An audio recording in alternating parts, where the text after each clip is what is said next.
Hallo meine Lieben, heute wollte ich euch mal zeigen, wie ihr eine Explosion Box selber machen könnt und wie das Ganze funktioniert. Das zeige ich euch gleich nach dem Intro.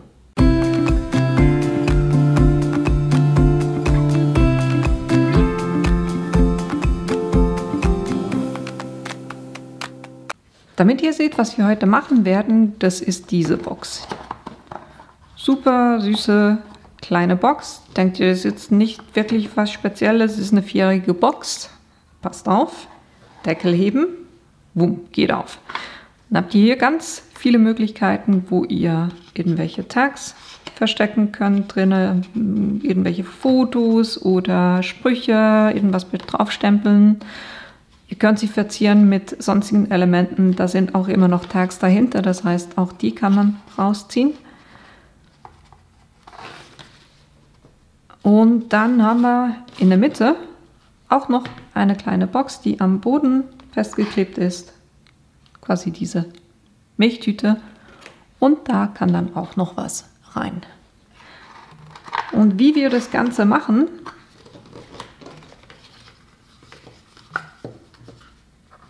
das zeige ich euch gleich. Für diese Box brauchen wir jetzt effektiv ziemlich viel Material. Das haben Explosionsboxen so an sich. Aber ich finde das Ergebnis extrem cool, von dem her es lohnt sich. Fangen wir an mit der Basisbox. Da braucht ihr ein Papier, was 18 cm x 18 cm groß ist. Und dann für den Deckel 10,2 cm x 10,2 cm. Dann haben wir eine Mattung für außen. Da habe ich 4 Teile, die sind 5,5 cm x 5,5 cm und eins für oben auf den Deckel, das ist 5,7 cm x 5,7 cm. Dann habe ich eine Mattung für innen und da habe ich in der Mitte, werde ich ein Element aufbringen, das ist 5,5 cm x 5,5 cm.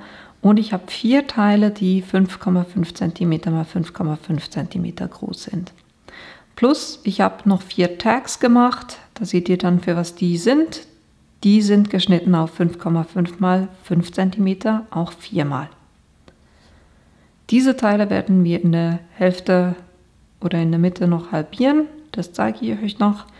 Dann werde ich innen drinne in der Explosion Box eine kleine Box machen und dazu braucht ihr einen Streifen, der 5 cm x 13, also hier 5 cm x 13,2 cm groß ist und einen Streifen, der 4 cm hoch und 13 cm lang ist, plus in der Mitte noch ein kleines Teil, was 2,9 x 2,9 cm groß ist. Und dann für die Verzierung für außen habe ich hier einen Kreis, den habe ich mit diesem Standset gemacht, genau gleich wie diese beiden und diese beiden. Könnt ihr einfach von der Größe her die nehmen, wie es für euch am besten passt. Dann habe ich eine kleine Schlaufe, die außen drauf kommt. Das habe ich mit diesem Standset gemacht. Da habe ich die größten Teile genommen. Dann habe ich für innen 2 kleine Sprüche mit diesem Set hier gemacht. Happy Birthday to you, today is the big day. Und da gibt es effektiv auch die Stanzformen dazu. Da habe ich einfach das Ganze ausgestanzt. Und dann wie immer, um noch ein bisschen Dimension zu schaffen, habe ich hier 3 Kreise mit der 3,2 cm Handstanze ausgestanzt. Dann habe ich hier jeweils 3 Kreise mit der 3,8 cm Handstanze ausgestanzt und für hinter diese Sprüche noch kleine Kreise, das ist eine 1,6er Stanze. So, und damit das jetzt ein bisschen ordentlicher wird, werde ich ganz zuerst diese Sachen zusammenkleben, damit wir die schon mal haben. Und zwar werde ich das wie folgt machen. Eben, ich werde diese 3 Kreise aufeinander kleben, hinter das kleben, diese 3 aufeinander kleben, hinter dieses Element und dann das auf das und das auf das kleben und das mal 2. Und hier drüben werde ich auch schon mal die 3 Kreise aufeinander kleben und hinter das kleben.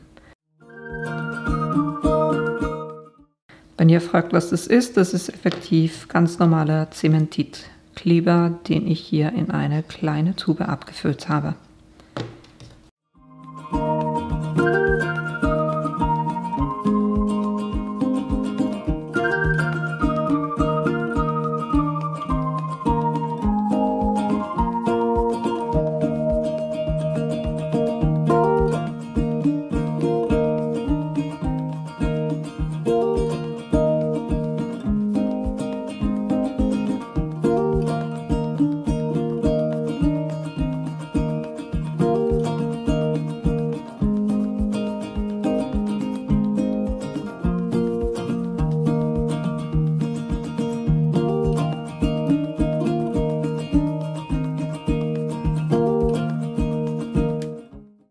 Dann haben wir hier schon mal ein bisschen Ordnung geschaffen. Jetzt kümmern wir uns um dieses Teil. Da ist es immer gut, wenn ihr dem schon mal ein bisschen helft, sich zu biegen. Und ich ziehe das einfach jeweils hier so über das Falzbein. Nicht so festziehen, dass sie hier nicht das auseinanderreißt, sondern einfach wirklich schön sanft über das Falzbein quasi ziehen. So. Und jetzt müssen diese beiden Ecken sich hier in der Mitte treffen. Von dem her werde ich hier in der Mitte ein bisschen Kleber geben und auf einer dieser Ecken. So lege ich das jetzt quasi aufeinander.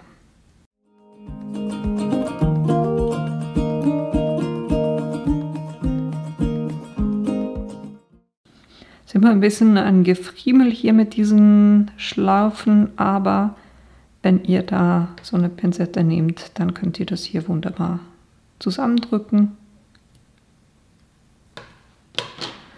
Und jetzt kommt dieses Element hier drauf.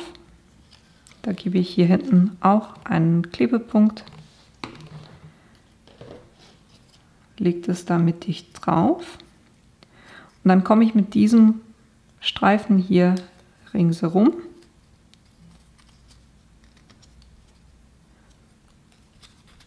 und gehe hinten wieder zurück. Jetzt ist der hier ein bisschen lang, da schneide ich noch ein bisschen zurück. Nicht zu viel, weil der muss ja hinten doch dann auch kleben, aber so, dass er nicht hervorguckt. Und da gebe ich jetzt auch noch mal ein bisschen Kleber drauf.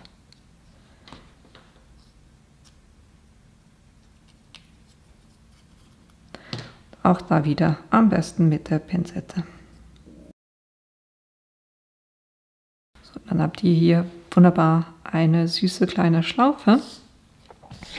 Die klebe ich jetzt auch hier gleich auf den Kreis drauf.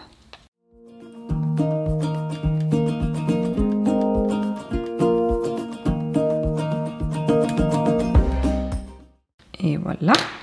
Und da kommt noch ein Diamant in die Mitte.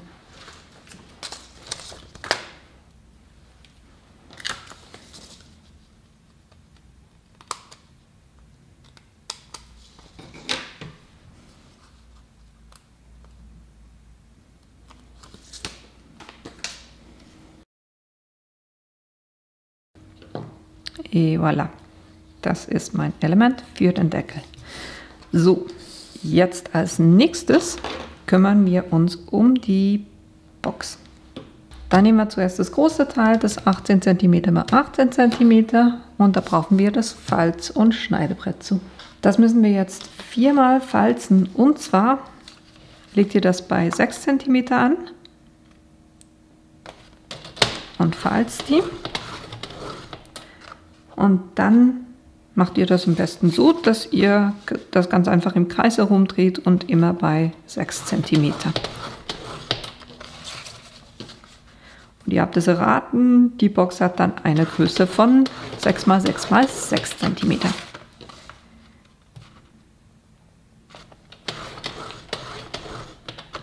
So, das ist unsere Basisbox. Und jetzt könnt ihr es so machen, dass ihr hier auch gleich anschneidet. Und zwar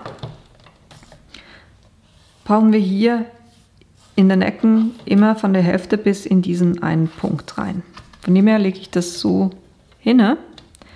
Und ich sehe, dass dieser Faden hier, dieser Metallfaden, gucke ich einfach, dass der schön hier in diesem also in diesem Eck drin ist und oben mit dem Eck auch abschließt. Und dann kann ich das hier anschneiden. Hier gehe ich nicht so weit runter, das kann ich nachher mit der Schere noch fertig schneiden. Und das machen wir jetzt in allen Ecken.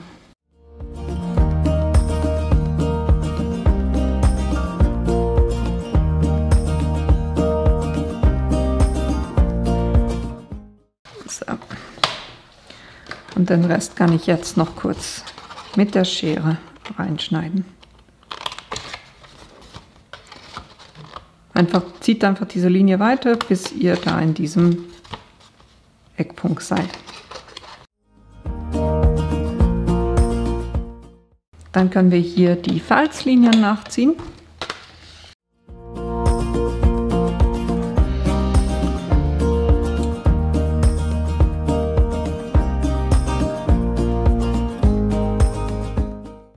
Das heißt, ihr habt gesehen, ich habe immer zuerst das Mittelteil reingelegt und dann habe ich bei den äußeren Teilen einfach geguckt, dass die hier mit der Kante abschließen. Jetzt könnt ihr mal gucken, welche Seite ihr oben haben möchtet. Und wenn es irgendwo nicht ganz stimmt mit den Ecken, wenn ihr innen drin zu wenig Platz habt, dann könnt ihr da noch ein bisschen zurückschneiden. Aber grundsätzlich sollte das eigentlich passen.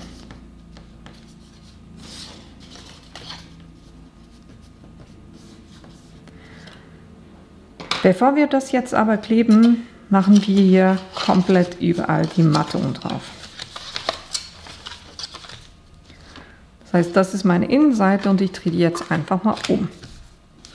Das hier wird der Boden, da kommt nichts drauf. Aber für außen hatten wir diese Teile, wo ich 5,5 x 5,5 cm hatte und das für den Deckel, das lege ich noch weg. Und diese Teile lege ich jetzt oder klebe ich jetzt hier ringsherum fest. Bei mir gucke ich halt einfach, da ich ein fortlaufendes Muster habe, dass das dann auch gleich auf der Box liegt. Auch da ganz normaler Zementitkleber.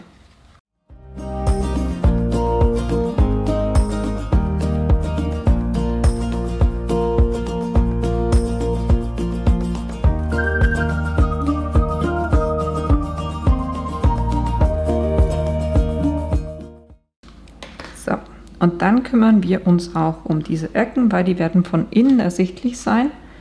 Und da nehmen wir die Teile, die 5,5 x 5,5 cm breit sind. Und vielleicht habe ich gar nicht gesagt, bei den Elementen habe ich die Ecken abgerundet und hier nicht, weil das muss wirklich schön in diesem Dreieck drin liegen. Was wir jetzt mit denen machen müssen, ist die zu halbieren. Und wenn ihr ein Muster habt, dann guckt am besten einfach drauf, dass die immer gleich, also dass ihr immer die gleiche Richtung habt. Bei mir wird es so. Und ich drehe die jetzt immer so und lege die hier auch wieder so wie vorhin rein und gucke einfach, dass hier unten die Ecke, also der Faden auf der unteren Ecke und auf der oberen Ecke liegt. Drücke hier fest, damit mir das Ganze nicht verrutscht.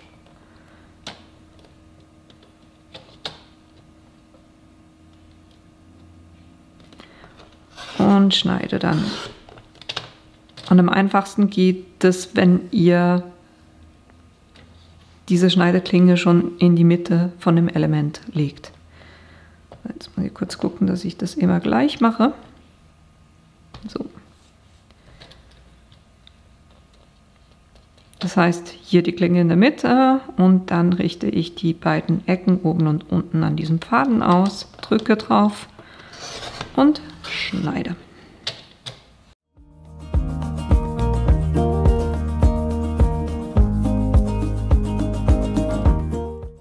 Jetzt lasse ich die auch gleich so liegen, damit ich die immer schön zusammen habe. Weil was wir jetzt machen, die Elemente, da kommen ja immer diese beiden Seiten kommen hier zusammen. Das heißt, ich klebe eines so drauf und das andere so drauf. Und das mache ich auf allen 4 Seiten.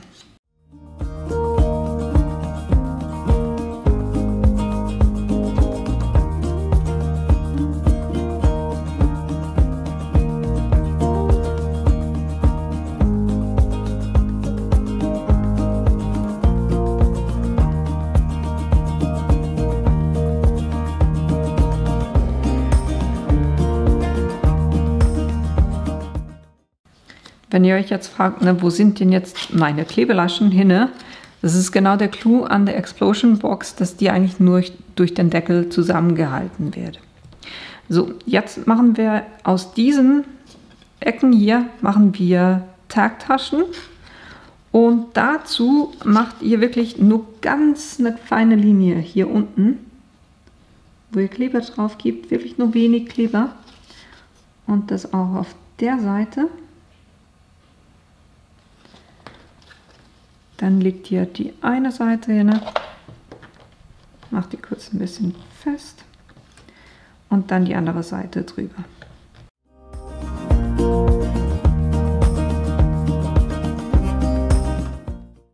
Und dann habt ihr hier wunderbar eine Tagtasche, wo ihr genau diese Elemente, die ich vorgeschnitten oder die ihr auf, was waren das, 5,5 mal 5 cm geschnitten habe.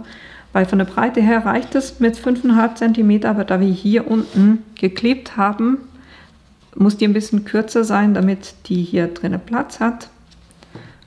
Aber ihr seht das Prinzip, so sieht es dann aus, wenn diese Tags drin sind.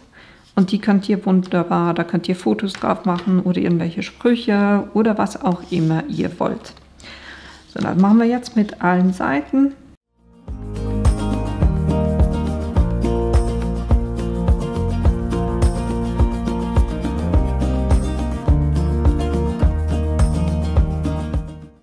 So, dann haben wir noch für hier in der Mitte haben wir noch ein Element und das ist das, was 5,5 mal 5,5 cm ist und auch mit den abgerundeten Ecken.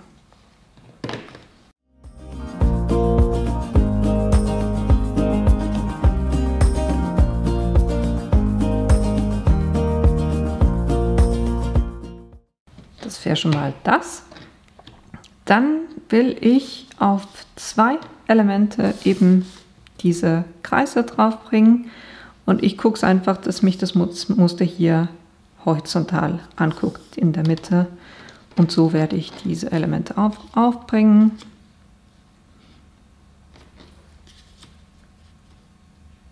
Das heißt in dem Stil. Ihr könnt auch, wenn ihr wollt, das alles so gegen die Mitte zeigt. Ist eigentlich besser, ne? Ja, machen wir so. Es soll alles gegen reingucken.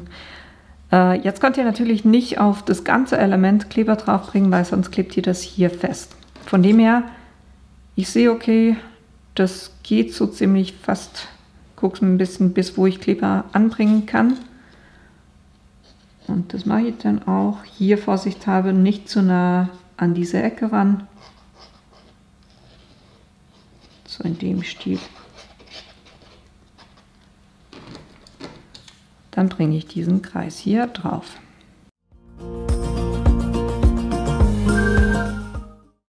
Kontrolliere noch kurz, ob es das wirklich nicht festgeklebt hat. Nee, hat es nicht. Wunderbar. So, das ist die eine Seite und dann auch auf der anderen Seite. Selbe in grün, ne? Ich habe effektiv nur für diese beiden Seiten etwas, die hier lasse ich leer, aber wie gesagt, Explosion Box, da habt ihr so viele Gestaltungsmöglichkeiten. Überlegt euch, was ihr machen wollt. Ich habe auch schon eine gemacht, wo ich zum Beispiel in der Mitte einen Kek reingemacht oder so einen Papierkek. War für eine Hochzeit, dann habe ich hier einen Kalender draufgeklebt, Sprüche und dann hier rein noch einen Umschlag, wo ein Gutschein drin war. Also wirklich, da habt ihr so viele Gestaltungsmöglichkeiten und ich finde, die macht auch echt richtig schön Spaß zum Basteln. So, jetzt will ich hier in der Mitte, eben eine kleine Box machen und da nehmen wir jetzt diese beiden Elemente, welche 13,2 cm mal 5 cm sind und dann die 13 cm mal die 4 cm. Und das Innenteil brauchen wir dann noch, weil was ich machen will, ich will die Box effektiv direkt hier drauf kleben und das dann in die Box auf den Boden kleben, damit man da die Klebestellen nicht sieht. Das ist der Plan. So, jetzt müssen wir falzen. Bei dem, was 5 cm in der Höhe ist und 13,2 cm in der Breite, müsst ihr ein bisschen ungenau oder ein bisschen sehr filigran falzen. Und zwar einmal, also die Box soll 3 cm ringsherum sein oder 3,05 cm und deshalb lege ich die jetzt hier mal bei 3 cm an und gehe dann auf die Hälfte zwischen 3 und 3,1. So, Schneideklinge gerne weg, festhalten und falzen. So, die nächste, also 3,05 und 3,05 sind 6,1. Dann wieder 3,05, dazu sind 9,15, das heißt, ich gehe zwischen die 9,1 und die 9,2. Und dann nochmal 3,05 dazu, dann landen wir bei 12,2. So, dann habt ihr hier noch 1 cm Klebelasche. Drehen wir das Ganze um und legen es hier drüben bei 1 cm an und falzen das. Dann drehen wir das Ganze um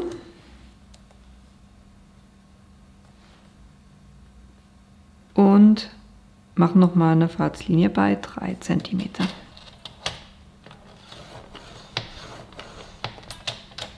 So, das ist das. Dann nehmen wir das andere Stück, welches 4 cm mal 13 cm ist. Da müssen wir jetzt bei 3, 6, 9 und 12 falzen, weil das wird unsere Basisbox, das war der Deckel. Das heißt, hier bei 3 cm anlegen, falzen, 6 cm anlegen, falzen, 9 cm anlegen, falzen und noch bei 12 cm anlegen und falzen. Dann habt ihr hier 1 cm Klebelasche. Dann dreht ihr das Ganze um und macht hier bei 1 cm hier drüben auch noch längs eine Falzlinie.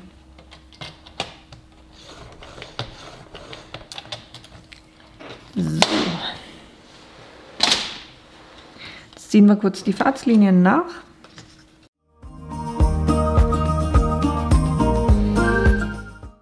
Ich gucke halt einfach immer, wenn ich die Falzlinien nachziehe, dass das hier schön auf den Seiten aufeinander liegt. So, und dann müssen wir hier diese noch nachziehen. Und das wird jetzt so zusammengeklebt und deshalb schräge ich diese Klebelaschen noch kurz ein bisschen an.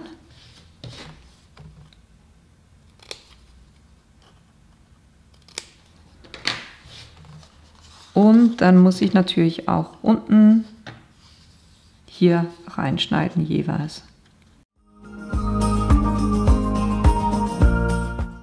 Und diese Laschen hier unten, die könnt ihr effektiv alle anschrägen, weil die verwenden wir ja eh nur, um das quasi zusammen und dann auf den Boden zu kleben. Von dem her spielt es da nicht so eine Rolle, dass eine gerade sein muss oder gerade sein muss, weil sie von außen ersichtlich ist, sondern man sieht den Boden effektiv dann nicht mehr. Und hier in der Ecke hat das Anschrägen jetzt nicht so viel Sinn gemacht, weil wir schneiden hier effektiv diese ganze Ecke raus. So, jetzt können wir die Box schon mal zusammenkleben. Und zwar hier auf der Klebelasche.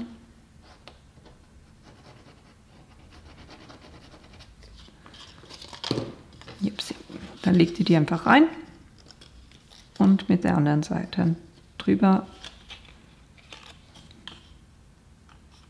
Guckt einfach, dass die hier schön aufeinander liegt und hier die Kante oben auch schön abschließt. Könnt ihr das mit dem Falzbein noch ein bisschen festmachen.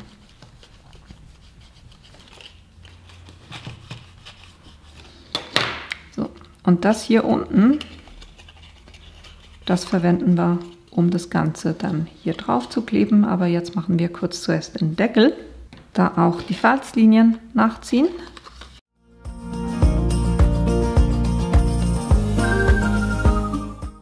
Und dann gibt es hier so eine Box, wo ich quasi, ist wie eine Milchtüte eigentlich. Ihr habt das Prinzip schon mal in groß gesehen. Das heißt, wir brauchen hier jetzt nochmal die Ecken. Da nehme ich kurz einen Schreiber und mache mir, also ich habe hier diese 1 cm Lasche, das heißt daneben gehe ich hin und gucke, wo hier die Mitte ist. Das müsste ja bei 3 cm logischerweise hier bei 1,5 auf beiden Seiten sein. Mache ich mir eine Markierung und dasselbe in diesem Feld. So, jetzt nehmen wir wieder eine weiche Unterlage, den Falzstift und dann gehen wir hier von dieser Ecke in diese untere Ecke. Ziehen da eine Falzlinie und dasselbe auf der Seite, das heißt, wo ist sie denn, meine Falzlinie? Ich muss kurz hier die Falzlinie nachziehen, damit ich die ein bisschen besser sehe.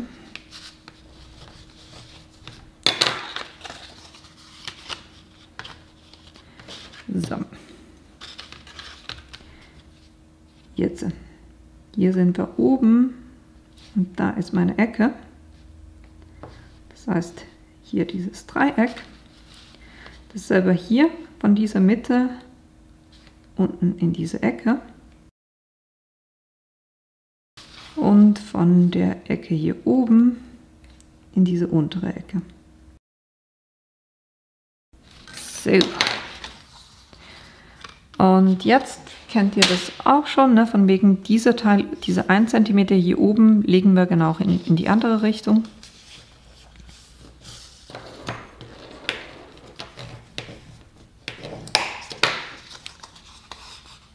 So. Und dann können wir diesen Falzlinien auch kurz noch ein bisschen helfen, damit die den Weg dann auch ein bisschen besser finden.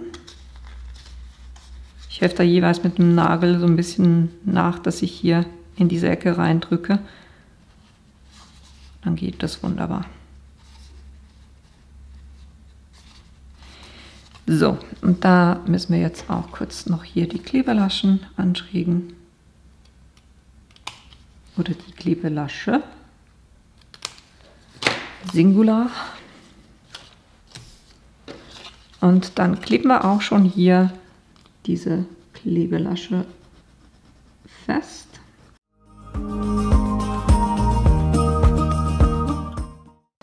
Macht das auch mit dem Falzbein kurz noch ein bisschen fest. So, jetzt haben wir wieder diesen Milchtüteneffekt von wegen, das sollte sich ja hier auf den Seiten reinlegen lassen. Dann müssen wieder diese beiden Ecken übereinander und diese beiden Ecken übereinander.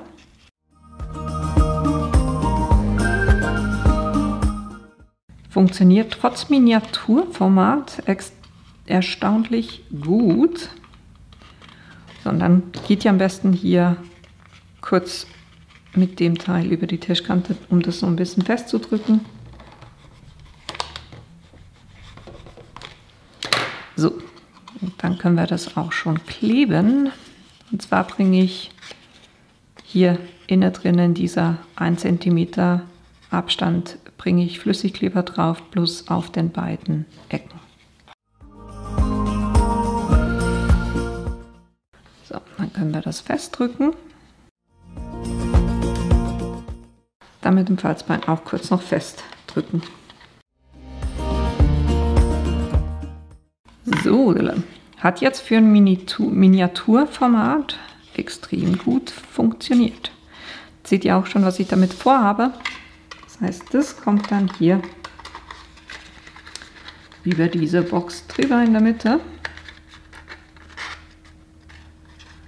Dann haben wir hier so quasi eine Milchtüte in der Mitte, die trotzdem aber genug Platz hat, damit ich hier den Deckel drauf machen kann dann am Schluss.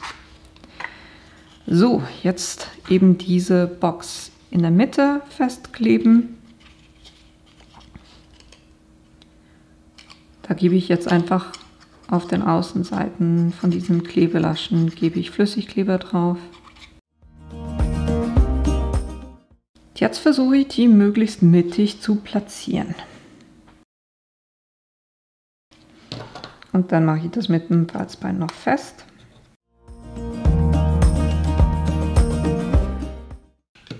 So, das würde jetzt ja ziemlich unschön aussehen und deshalb haben wir eben genau hier noch dieses 2,9 x 2,9 cm Element, was dann da reinkommt.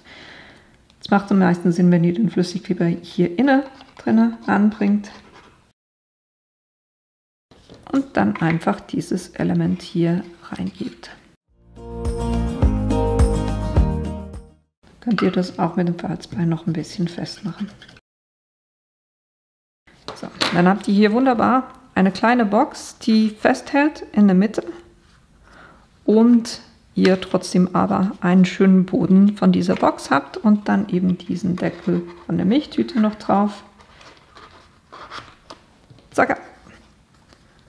Und schon habt ihr eine super süße kleine Milchtüte in der Mitte. Und dann würde man die so zumachen. Dazu brauchen wir jetzt aber noch einen Deckel. Und nur wenn ihr euch fragt, von wegen, ja, jetzt komme ich aber gar nicht mehr an die Tags ran, die ist so flexibel, dass ihr die einfach nach unten biegen könnt und dann die Tags rausziehen könnt. Also von dem her, das funktioniert wunderbar. So, jetzt wie gesagt noch der Deckel, damit das zusammengehalten wird. Da brauchen wir jetzt nochmal das Falz- und Schneidebrett und eben dieses Stück, was 10,2 x 10,2 cm groß ist. Und da geht jetzt ringsum und falzt immer bei 2 cm. Ich mache das immer hier drüben, damit ich hier ein bisschen mehr Anlegefläche habe. Das heißt, hier 2 cm. Falzen, drehen, 2 cm. Falzen, drehen,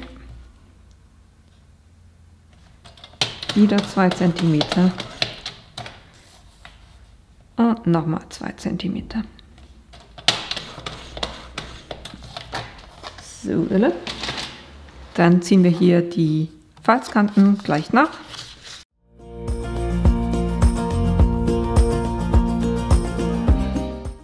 Dann müssen wir auch hier die Klebelaschen schneiden und bei den Deckeln mache ich es immer so, dass ich quasi im Kreis herumgehe. Das heißt, ich schneide hier rein, schräge auch gleich diese Klebelaschen an, beiden Seiten. Dann drehe ich das und gehe wieder von der Seite rein. Auch wieder Klebelaschen anschrägen. Beiden Seiten wieder drehen und wieder von der Seite rein. Nochmal drehen und noch die letzte. So, und bevor wir das Ganze jetzt festkleben, machen wir hier noch die Mattung oben drauf und das ist dieses Stück, was 5,7 x 5,7 cm ist. Das kleben wir jetzt hier noch drauf.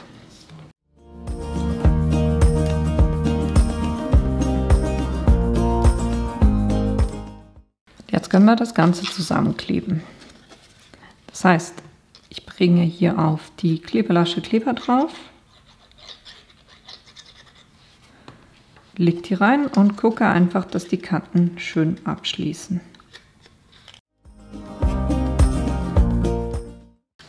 Kann ich das mit dem Falzbein auch noch fest machen. Dann die nächste Ecke und da mache ich das effektiv so, dass ich beide gleichzeitig Kleber drauf bringe, weil das am einfachsten geht. Und dann auch hier wieder schön die Kanten aufeinander.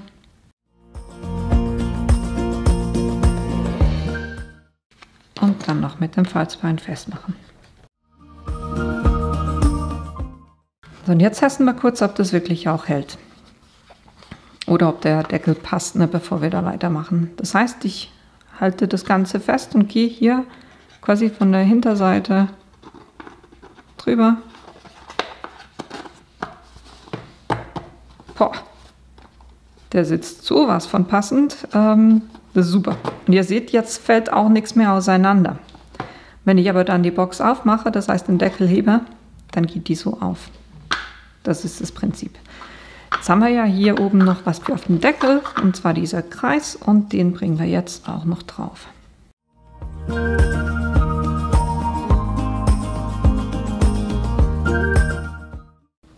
Und schon ist diese super süße Box fertig. Eine simple Box von außen, ich hebe den Deckel, die geht auf. Da habe ich viele Möglichkeiten, wie ich das eben verzieren kann. Dann habe ich in der Mitte nochmal eine, wo ich quasi diese Milchtüte habe, wo ich auch noch was rein verstecken kann. Und das war's. Ich hoffe, euch hat das Video gefallen und ihr habt Lust, das Ganze auch nachzubasteln. Wenn dem so ist, dann drückt auch gerne auf den Like-Button unten. Die Materialien, die ich verwendet habe, die werde ich euch unten in die Links auch stellen. Und wenn ihr meinen Kanal bis jetzt noch nicht abonniert habt, dann tut das doch bitte, weil das hilft mir tatsächlich auch. Und ich hoffe, wir sehen uns in einem meiner nächsten Videos wieder. Bis bald!